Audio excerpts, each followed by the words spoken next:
Daha bir şey olmadı. Biz oturuyorduk. Ne olacak? Şey varsa, onlar nerede boş varsa oraya şey yapıyorlar. Birisi gelir de birisi gelemez. Ben geldim şimdi.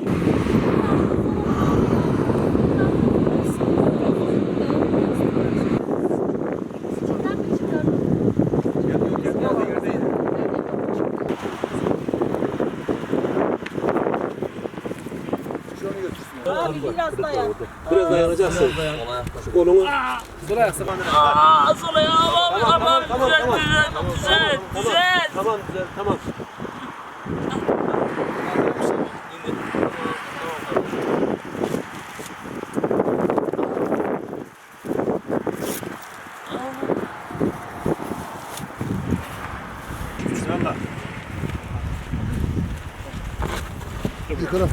Yavaş. Şimdi atella